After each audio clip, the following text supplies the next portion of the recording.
চলছে হলদিবাড়ির ঐতিহ্যবাহী হুজুর সাহেবের মেলা। উত্তরবঙ্গ সহ ভারতের বিভিন্ন জায়গা থেকে লোক সমাগম হয়েছে, যার জেরে লোকাল ট্রেনে বাদর ঝোলা করে জীবনের ঝুঁকি নিয়ে যাতায়াত হলদিবাড়ি নিউ জলপাইগুড়িগামী ট্রেনে। সোমবার সকাল থেকেই দেখা গেল ভক্তদের ভিড় লোকাল ট্রেনে। সপ্তাহের কাজের প্রথম দিনেই কর্মস্থলে যেতে বিড়ম্বনার মুখে রেলের নিত্যযাত্রীরা। সকাল থেকে সুন্দর মিলে যায় লোকাল ট্রেনের টাইমিংও। গতকাল শিলিগুড়ি এনজিপি সহ উত্তরবঙ্গের মুসলিম ধর্মাবলম্বী মানুষদের বড় অংশই গিয়েছিল হলদিবাড়ির হুজুর সাহেবের মেলায়। সোমবার সকালে তারা ফেরেন হলদিবাড়ি নিউ জলপাইগুড়িগামী লোকাল ট্রেনে, আর এতেই চাপে পড়ে যান জলপাইগুড়ি স্টেশন সহ বিভিন্ন স্টেশনে অপেক্ষারত নিত্যযাত্রীরা।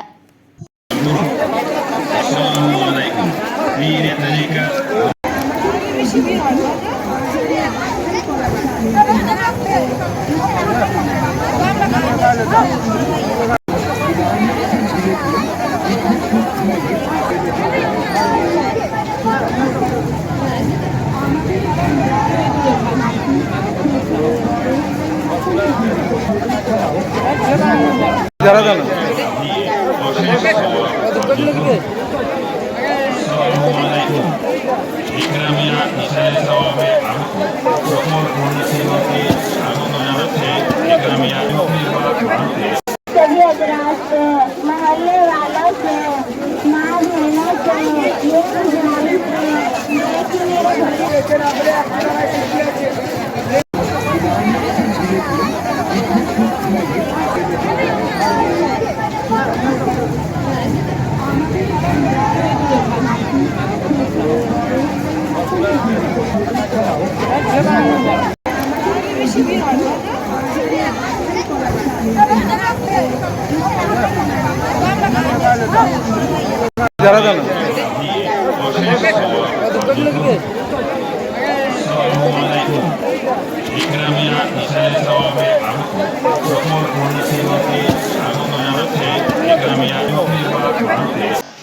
সামনে দাঁড়িয়ে আছে, ভিতরে যাচ্ছে না, ভিতরে তো ফাঁকাই দেখলাম।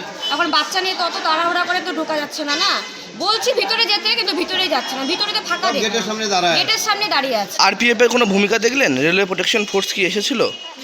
সেরকম ভাবে তো কোনো কিছু বললো ভিতরে যাওয়ার জন্য, ওরাও ভিতরে যাচ্ছে, ওদের কথা শুনছে না।